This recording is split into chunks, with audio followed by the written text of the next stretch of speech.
लूट लिया। भैया एक जनी के पति परदेश गइल बड़ा, आ देखी पत्नी कैसे कहत रही और कौना भाव में कहत रही हो। ए हो पिया परदेसी का होई रुपिया बेसी,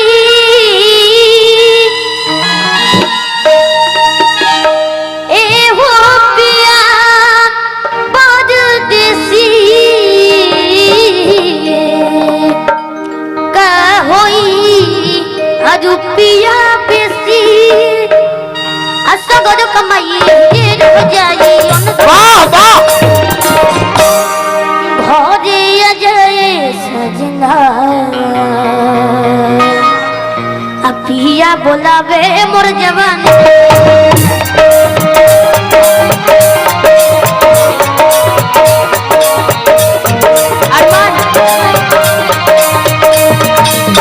भोरे अजय सजना अपिया बोलावे मोर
अरमान वो कैसे चला तुम ऐसे जो खेसारी स्टाइल में कैसे आया?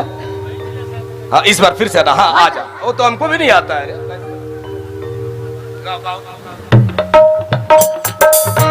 भोरे अजय सजना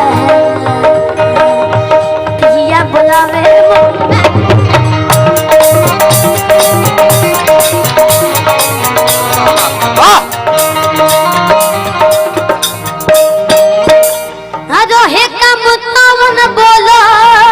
ऐसे मत बोलो अरमान, थोड़ा बैठ जा, सांस ले ले, सांस ले ले, बैठा ले, हाथ तक बैठा ले।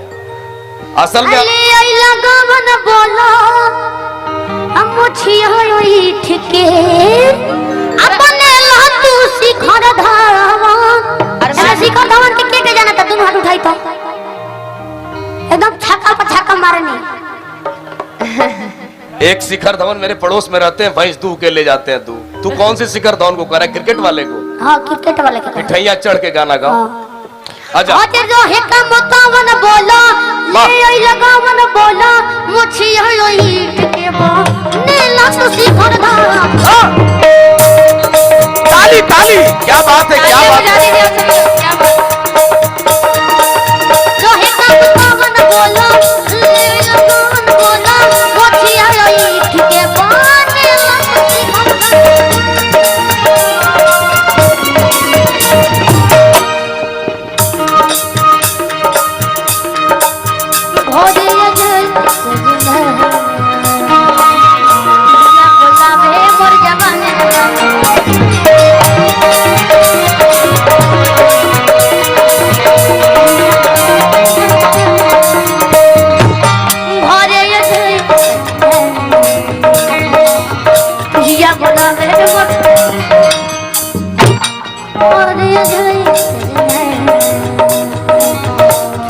बोलावे मोर जवानी जवानी जवानी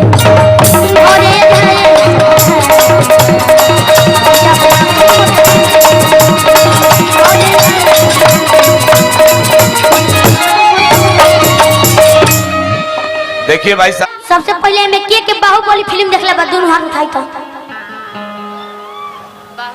और भैया मैं के गाना हम गावल चाहता नहीं बिना म्यूजिक के, अगर अच्छा लगी तो रहुआ सब ताली जरूर बजा। क्या कभी अंबर से सूरज बिछड़ता है, क्या कभी बिन बाती दीपक जलता है, क्या कभी अंबर से सूरज बिछड़ता है, क्या कभी बिन बाती दीपक जलता है। कैसी है अनहोनी अरे आँख हुई नम छोड़ गया जो तू, कैसे जिएंगे हम, तू ही सहारा, तू ही किनारा, तू जग सारा, तू ही हमारा सूरज, तू ही तारा। जय जयकारा, जय जयकारा, स्वामी देना साथ हमारा।